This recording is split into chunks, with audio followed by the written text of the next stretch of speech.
Yeah, society as well. I think, if we really do what we're supposed to be doing, and we're really authentic and genuine in it, then at a given point, there's a tipping point, of what happens in society as well, if we do our own inner work, I think. So, yeah. And possibly that is now. Yeah, we've certainly got the opportunity. The opportunity is definitely there now to change society, and certainly next year. Certainly next year is we've got to go for it next year. How exciting! As a group of people, the populace has to just say, it's got to be equal. It's got to be fair. We're not having all these people telling us what to do. We're not having all this corruption. Everything that's going on in the world. It's starting to. You can see it's starting to fall apart though too, which is good. I find it's really exciting. It's good. I'm quite hopeful. It's difficult. We've got more difficulties to come, I think, before it gets better. But it's up to, I think it's up to us. Astrology isn't about prediction. It's about where the opportunities are. And it's up to us how conscious we are and what we decide to do as to what we get. So we've got to get on with it. Hello, my dear friends, my dear sisters. Here's your friend Blanca. We are in a new edition of our summit, the Wounds to Wings Summit, helping us to awaken the divine feminine. And today we have with us Faye Blake. Faye is a dear friend of mine, fellow Amsterdamer. We know each other for so long. It's so beautiful. We have been friends or relationship in so many different capacities.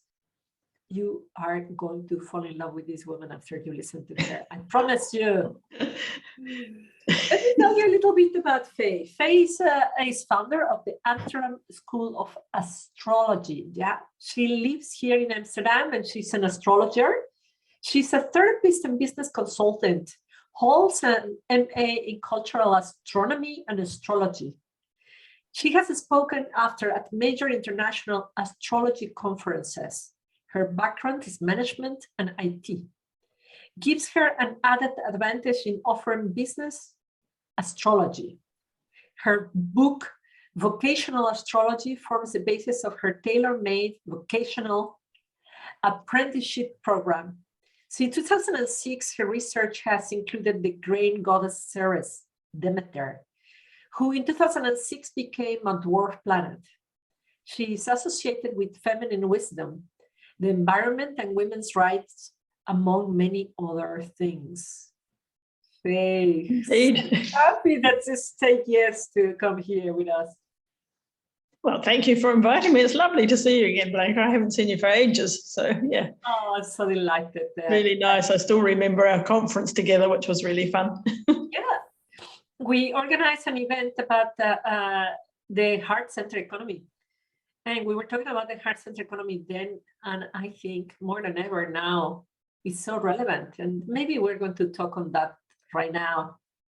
But I really like to open these conversations on your origin story, and I love this about you and I, that we have a background in IT and management, and we went more into spirit.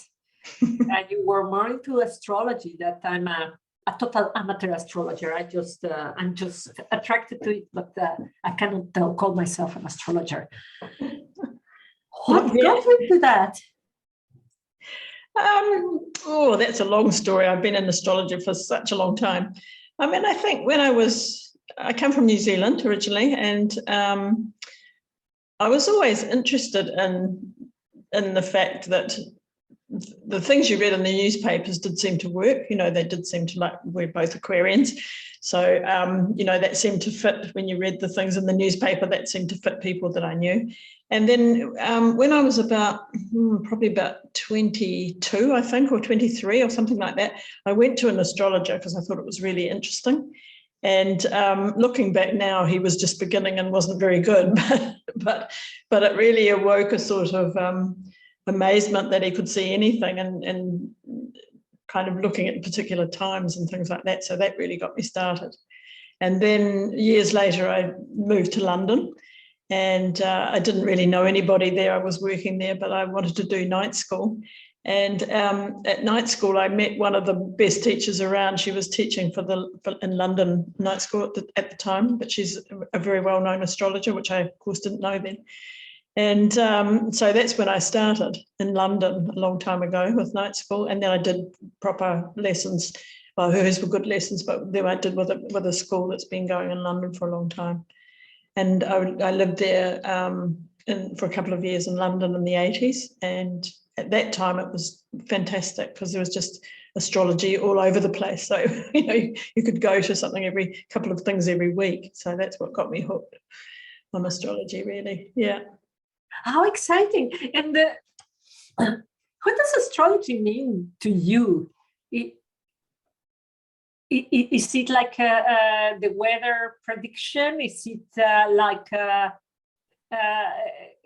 do you how much does it rule your life? What is your take on it? How did you see it? Yeah, I mean, people often say, "Oh, do you believe in astrology?" Which I often think is a very strange question to ask an astrologer.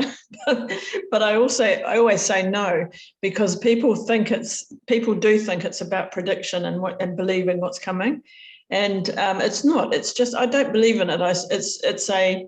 It's a wonderful tool for focusing on what's going on. So astrology is really just the study of time, so the saying is as above, so below. So what's going on in the heavens is reflected down here. So it's really a model. I always call it a model for looking at the world, and it's really helpful. And in terms of, weather forecast is probably a good way to describe it. I'm a psychological astrologer. You have many different kinds. But I'm more interested in people when they come to me personally in helping them to change something. So the weather forecast is a good analogy, I think, because if you can see what's coming up, you can use the opportunities. That's how I look at it. So that's probably a weather forecast is quite a good idea. And I think astrology is all about, you can't tell if you look at a horoscope whether it's a horoscope of a man, a woman, a cat, a dog, a business, a country. I mean, you can have horoscopes of all of those.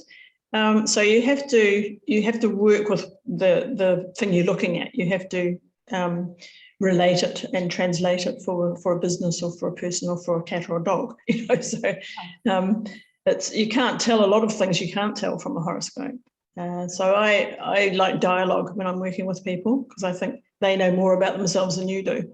So I don't really do readings. I use it as an instrument. I use a horoscope. If you come for a personal reading, I use more as a kind of a questionnaire, I would say, about how you're using it, because it's all about, for me, it's all about consciousness and how conscious you are of the patterns you have. Yeah. So it's not just all about prediction. It's about looking at patterns and looking what astrology has that other things don't have is timing, right? So you can look back and see when a particular trigger was or particular trauma was and what you've decided about that. So that's very helpful in terms of healing people. Yeah. And for business astrology, of course, that's different altogether, but that's very useful as well for all kinds of things. Oh, I love it. I love how you describe it. You wrote an article that got my attention, and that's why I invited you to be here with us. Mm-hmm. And it was about this precise point that you described in your bio. Is about this dwarf planet, Ceres, Demeter. Yes.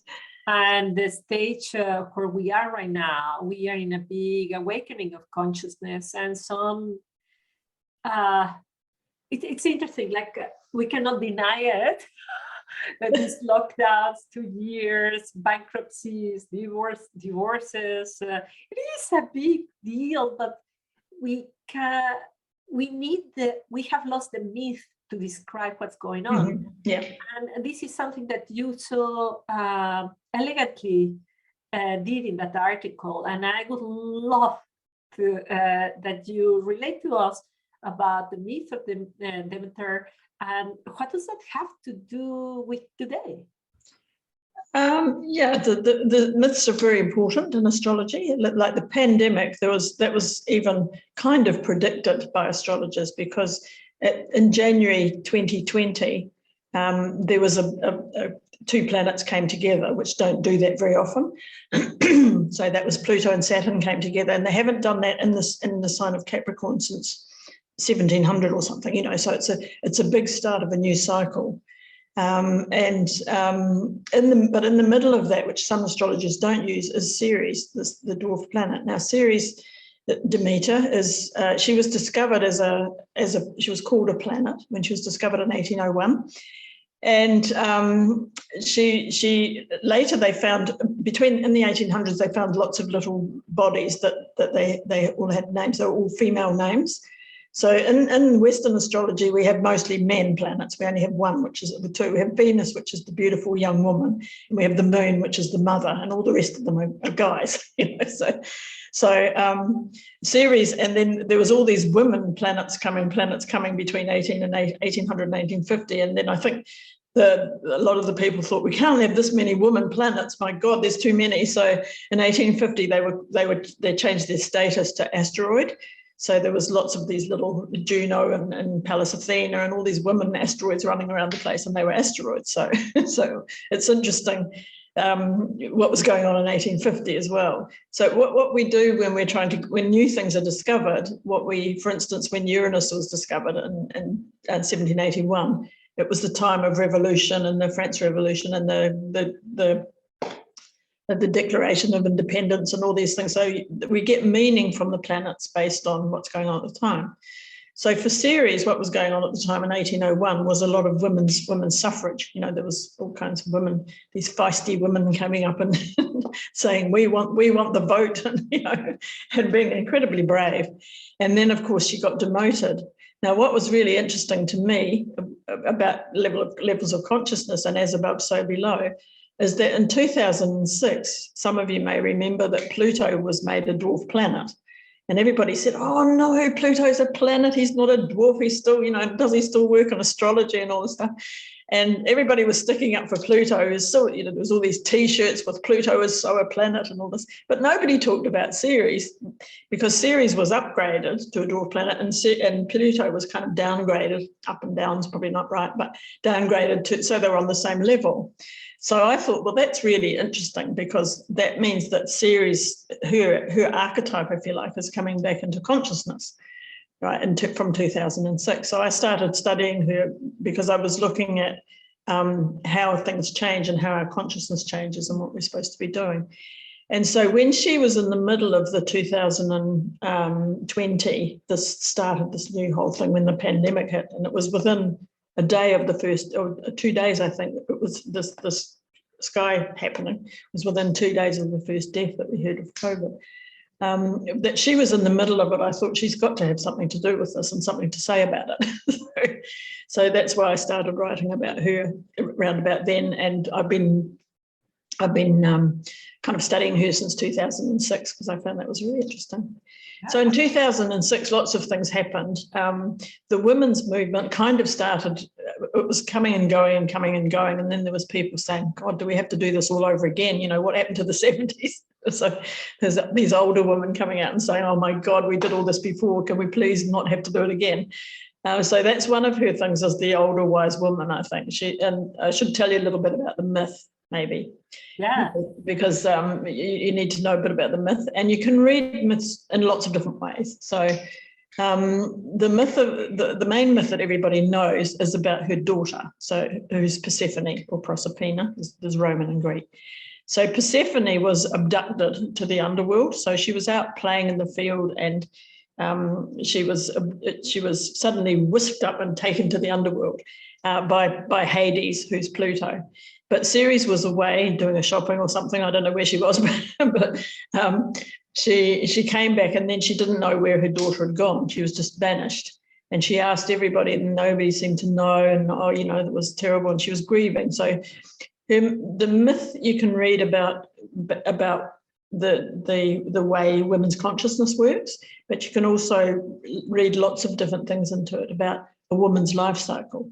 So it's at the point of when you're in sort of midlife crisis for women, because theoretically Ceres would have been in at like 40, and Persephone would have been a teenager ready to go to the underworld. So it's about rites of passage, and it's about sexual awakening and things like that for Persephone. But for Ceres, it's the loss of her daughter, and it's also, I think, Ceres is the sort of postmenopausal woman. So her archetype is that, what do we do after our children have gone? So what she does in the myth is she weeps and wails, and she's very sad, and she's grieving, and she covers her face with a veil, and she goes traveling, and she asks everybody, and nobody knows where her daughter's gone. So she hides everything about herself until she comes by a well, and there's these three young women who take pity on her, and and they ask her. They say, we're looking for a nursemaid. So for our brother, he's just a young boy, and it turned out that he was the son of the king of Eleusis. And so Ceres starts a job that doesn't really suit her, and this is what happens to a lot of women. That they manage to go back to work, but they're not really fulfilling what they could be doing. So, but then Ceres, what happens is she keeps putting him in the fire every night because she wants to make him immortal. And she wants to teach him agriculture as well, which is one of the things that she's about. So the queen, though, eventually catches her doing this, putting her child in the fire, and says, "What on earth are you doing? For goodness sake, woman, stop doing that." So then finally, when that happens, Ceres comes out and unveils herself and says who she is. So it's a sort of an awakening from, don't you know who I am? Build me a temple, please. I'm a goddess. So that's the point where she comes out. So after that, there's a lot of things happen, but in the meantime, she kind of discovers where her daughter has gone, and she gets told that it's Pluto that's taken her daughter to the underworld. And long story, but anyway, and so she gets really angry. So then she says, "Right, I'm not having it." Then she goes into sort of Me Too mode. So then she says to the gods, because the father of there's Jupiter and Pluto, who the uncle and the brother, the brothers of Ceres. So they're the father of Persephone and the uncle. And they say, "What's the matter with you, woman? Get over yourself. It's a good marriage. It's about time she had a husband." And Ceres says, "Right, I'm not having that." So she says, "Okay, I'm not going to." She's a goddess of food. She knows how to grow things, and she's a goddess of the grain. So cereal comes from her name, the cereal that we eat. So she says, "Right, I'm not giving your worshippers any food until you get me my daughter back." So the gods think, "Oh dear, we're not going to get worship. That's a bit of a problem."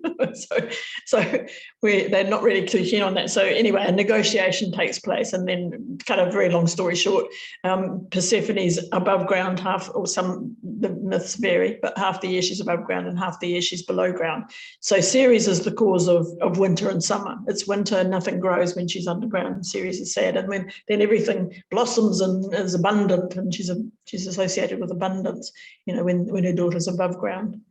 So, and then at the end of the myth, she teaches agriculture, and at the end of the myth, they do mysteries about life and death together. So it's about, one of the things the myth is about older women getting into their own truth and their own calling, if you like. And the other thing is that older and younger women work together at the end of the myth, knowing about the life cycles and the mysteries of life. So, yeah, so that's a very short version of the myth. It's longer than that, but yeah, there's a lot of meat in it. Yeah, yeah. One of the points that I found really interesting, really vibrant about this is that there is a lot of education about periods, menstruation. Yep. One lady in the conference is speaking about periods, and Jane Bennett, how to help your daughters to learn about that. So you learn about periods. There is a lot of education about pregnancy. There is a lot of education about delivery. But there is like this taboo and this silence about menopause. and postmenopause. It's like we die. We are not even represented in media. You have the sexy maiden. Exactly. Yeah, we had sexy Venus or the mother. Yeah. And then we, the women are in that transition before the menopause, during the menopause, a little bit later, before we're really old, like don't exist. Yeah, and I think that's really changing though. That's what, since 2006, I've noticed that really changing. And there's a lot of older women, like I know you've got Anne Baring on. So, you know, she's a wonderful example of a Ceres woman. You know, she's wise and she's healthy. And one of the things Jean Houston says is never in the history of mankind have we had so many women that live above, you know, we live longer. So we live older than 50. We're educated. We have money. We don't have children. And Jean Houston says we need an assignment. Give us something to do. You know, so. But the problem I see with a lot of women around about 40s, 50s, midlife crisis kind of age is that they've given up their lives sometimes for their children. You get this sort of empty nest syndrome, and then they've got to rediscover what they're good at. So they just take any old job or think they're not qualified. When, you know, we need to come out and stand up for ourselves. And it is getting better. It really is getting better. There's a lot of women in their 70s and 80s that are really fantastic role models now. So it is really getting better, you know, but women need to do the inner work, I think, too, and to go for it, because we really need Ceres. We need, you know, we're way out of whack with Pluto. You know, the world is very Pluto dominated. Pluto, the planet in the archetype's about control, and it's about dominance, and it's sort of patriarchy stuff. It's a male planet, but it can work in women as well, obviously. But it's very much about keeping power, and it can be really cruel. And Ceres is the natural goddess. You know, she's the nature goddess who doesn't like vaccines. She doesn't like. She'd say, you know, get vitamin D, get some sunshine, get outside, eat some decent food, get healthy, and you'll be fine. You know, that's her message. Where Pluto says, oh no, we have to control it, and we have to make sure we're not going to get sick, and we're not going to die. We're not, you know, whereas Ceres knows about the cycles of life. You know, we're going to die at some point.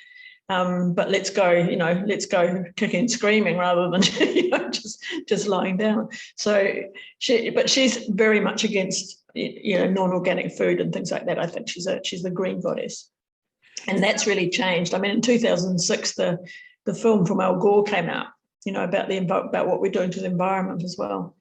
And I also associate her with epigenetics, which is to do with, you know, the gene turning on and off. So that's really changed in the last few years too. And since 2006, that's really changed. So, but for older women, you know, we really have to embrace her. And we've finally got a role model in horoscopes as well that says, yeah, older, we're here and we're good and we know stuff, you know, so we need a feminine balance, really. I've written quite a few blog posts about the balance we need with Pluto. I've said we need Ceres as an antidote, really, to Pluto.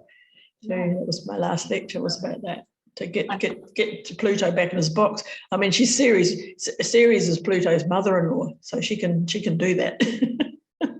Beautiful.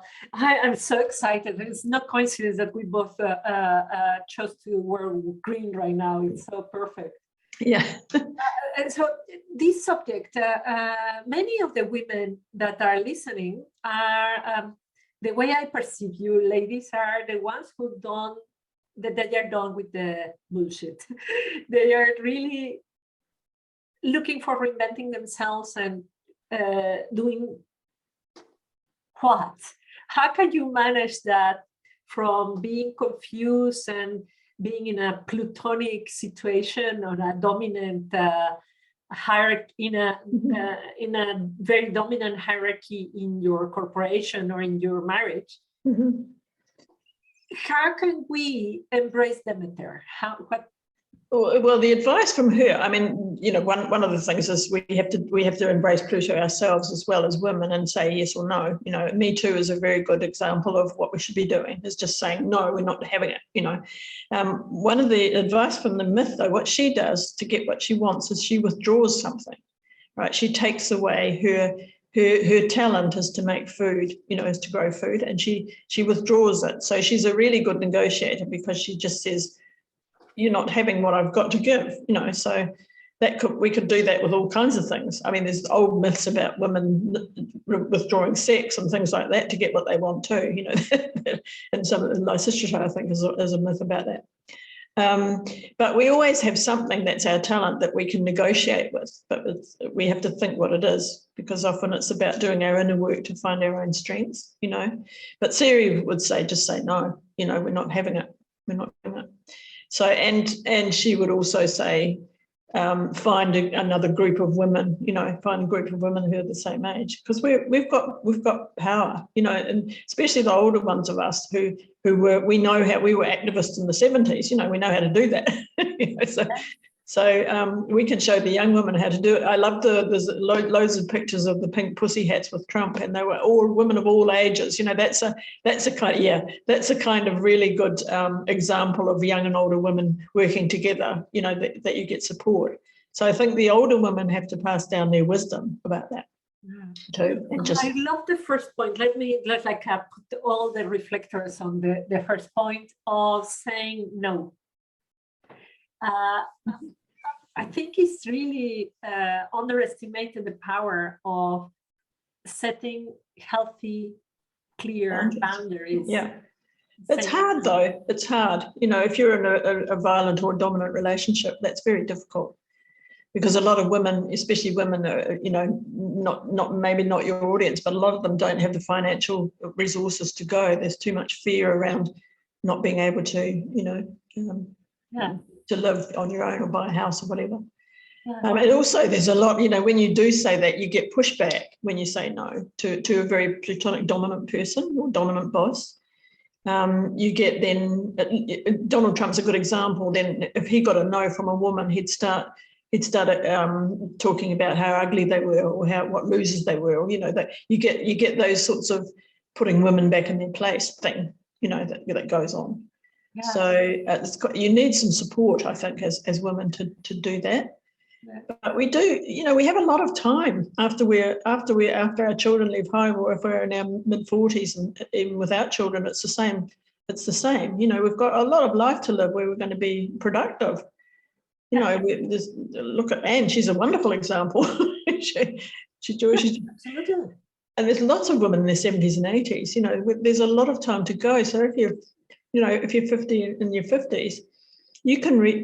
Women often say to me, "Oh, yeah, but I can't go and do a new training or something." And I think, why not? You might have 40 years to go.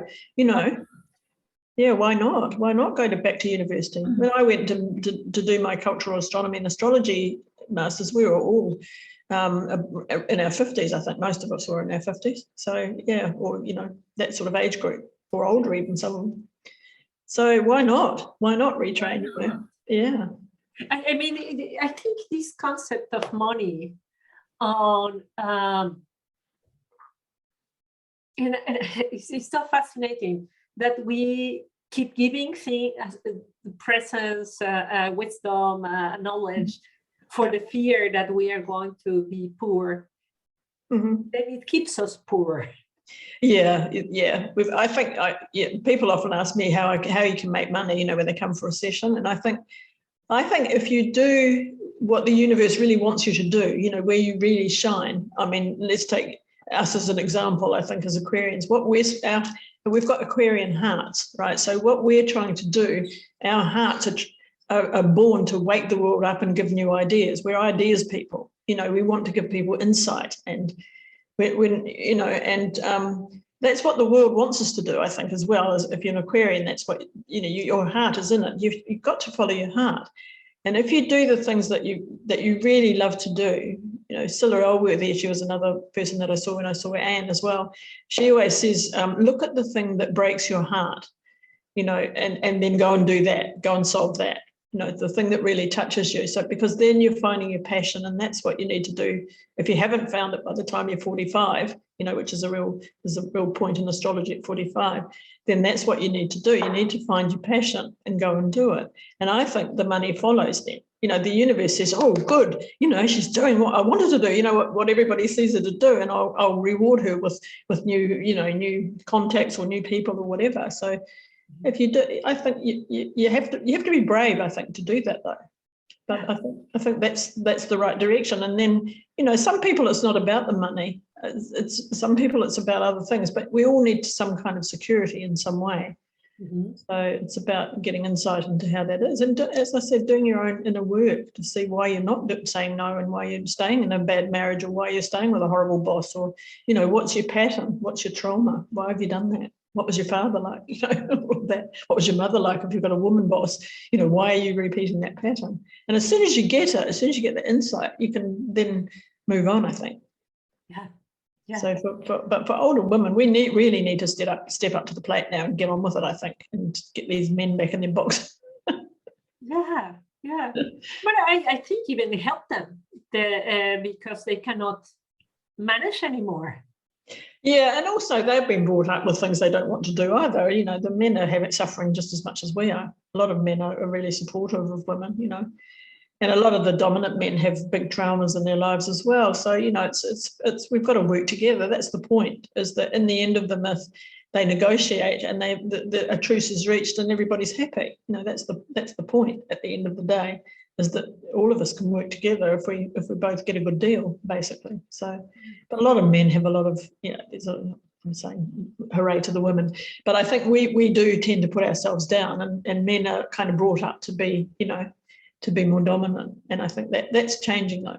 The way we've been brought up is changing.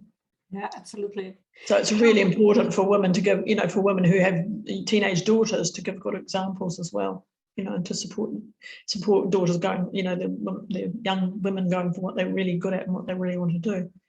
Because I see that in my practice as well, that sometimes they have very young people and, their parents, through a good heart and for good reason, want them to be successful, whatever that is, and want them to have a good education where their souls might be artists, or musicians or something. It's really difficult. Yeah. So in this transition that we are, this 2022, that all these lockdowns and these laws and these huge conversations, life, the truckers there in Canada, it's really like all the world is being shaken up. Yeah. Maybe it's, too broad of a question, but I know that per person is different, but the big themes that you see for women, the big themes that you see for all the Demeters of the world, what could be or should be or could be our focus or your advice to us for the coming year? I think one of the things is that we're in that cycle since one of the things we look at is a sort of cycle that started in 2020 with Ceres and Pluto together. So one of the things is that Ceres Pluto is a Ceres Pluto cycle. So you can look at when there's kind of you have a four thing, so when Ceres and Pluto are 90 degrees apart, that's put a square, and then opposing each other, and then a square again, and then together. That's one cycle, and those points of that cycle are very interesting. So in terms of the pandemic, the first one of the Ceres Pluto was April last year, and that was when things started to get a bit rocky with vaccines. That we were starting to look at the power that the pharmaceutical industry had, for instance.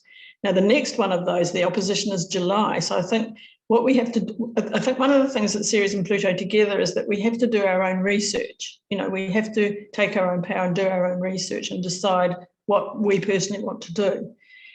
So that's one thing that's been going on, and that comes up again in July. So I think that's going to be really interesting in terms of the lockdown, and then we have another cycle.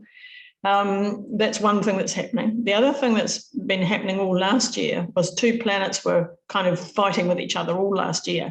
And one was Uranus, which is the awakener, the rebel, the truckers, the people who are anti-vaxxers or, for whatever reason, or not anti-vaxxers, but just want to do their own thing. And then you have Saturn, which is government's authority, rules, regulations, lockdowns. So we've had those two, really in the clinch. And that doesn't really finish until it doesn't hit again like it did last year, but it's kind of still around, until September this year. I think after September, that struggle between freedom and government, that whole struggle will be different.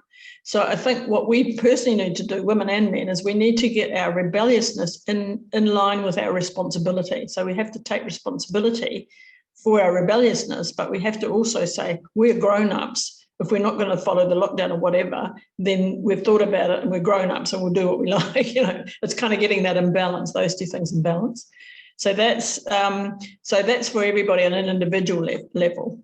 And anything that women can do, because I think we are the key to kind of that macho dominant, you're going to do as you're told. I think it is older women that literally, it's the archetype as well. So everybody needs to do that. But literally, I think older women need to step up, so and be brave and find other people that are on your same wavelength and get together. Like in that post I wrote, I was talking about the Indian women that go around in pink saris with the swords, and don't let their daughters be raped. That kind of where you form together a group of people that's on the same wavelength. I think that's one thing. Yeah. And the next few years are really interesting, astrologically speaking, because a lot of the planets that are further away change sign. That's always a big deal. So, for instance, Pluto went into Capricorn in 2008 when everything when all the banks went, And next year he goes into Aquarius, which is a huge sea change. I mean, we haven't had Pluto. He's got a long cycle, so we haven't had Pluto in Aquarius since 1700s. And the last time Pluto was in Aquarius was the we the people, so it was power to the people. Aquarius is a people sign. So that's when we got the Declaration of Independence, was the last time Pluto was in Aquarius, and that happens again next year for 20 years. For 20 years. Yeah, they're big, long cycles. So that's going to be either we have a choice, what we need to do. We're either going to be ruled by technology. Pluto's control and Aquarius is technology. So we're either going to be roboted and ruled by technology, or we're going to say, no, we're doing it our way and we the people are just equal, so that's one of the things. So that's for everybody. But for women, I just think we need to take on power and get support to say no to anything we feel is where we're powerless. It's about stepping into our power, I think, somehow, however we can get help to do that. That's how we do that.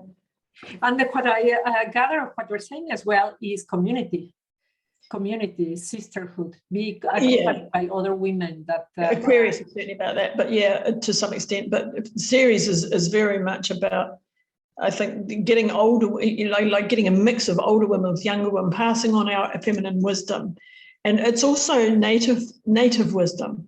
Studying some of the native tribes, some of the indigenous tribes, some of the first people. That's starting. You see, that's starting to come out now, that they know about nature, they know about the environment. The Greta Thunbergs of the world she's a Ceres and Aries person. She's a lobbyist for nature. That's kind of what we need to do. But Greta's good because she's initiated something. But we need the older wisdom, the feminine wisdom to carry that on, I think, to look after the earth and to look after each other. So it is about the grandmothers coming together to some extent. It's about the great mothers coming together. Yeah, the great mothers, the grandmothers. Ceres was known as the great mother as well. She's not all love and light, though, that some people think she is. She's quite tough. she's a bit tough. I love that you say that, because there is this, I believe, this misunderstanding that we are the weak side, the weak gender, and there is nothing weak about her. There is, of course, something delicate about women, but that's not what defines us. The delicateness. Yeah, and we're not all supposed to be delicate either. I mean, there's some women, if you're watching their Winter Olympics, you can see that there's a load of women that definitely aren't delicate.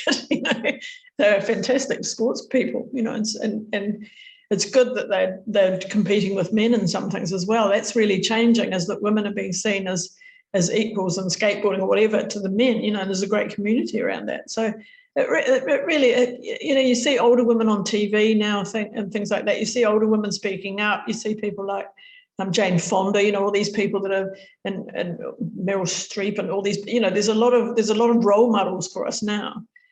Even Hillary Clinton, she's an older woman who you can see it's possible to run for president. That's kind of what we need. even if you don't win, the fact that you can stand up and go for something, and be the head of a large organisation. That's good for young kids to know that. And Ceres is also about the underdog. She fights for rights for transgender and for girls and for anybody that's ousted for Black Lives Matter. She's also that. Anybody that where it's not fair, she will step up. In Rome, she was the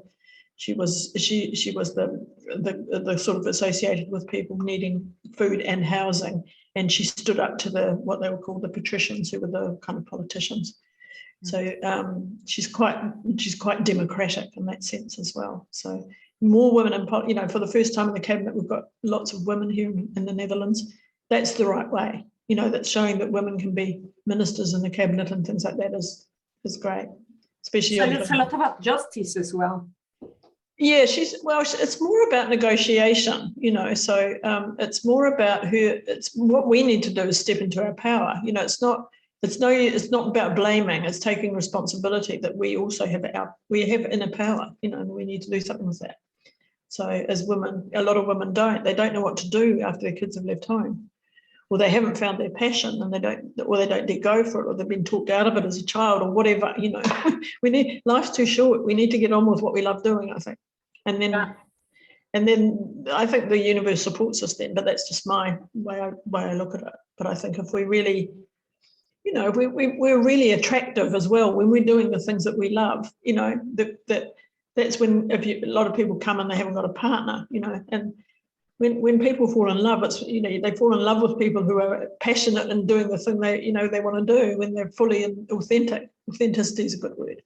Yeah. So a lot of women don't dare to go. They don't know how. So we need to help women go for that. But we're starting to see it's possible.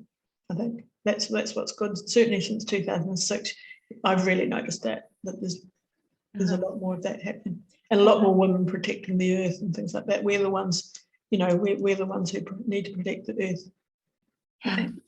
Yeah. This is so exciting because this is where we connect that inner work that each one needs to do, this inner pain, this inner frustration, this being with your journal, and I don't know what to do, with the impact outside, the impact in the world, the impact in the future of our planet, of societies. Yeah, society as well. I think, if we really do what we're supposed to be doing, and we're really authentic and genuine in it, then at a given point, there's a tipping point, of what happens in society as well, if we do our own inner work, I think. So, yeah.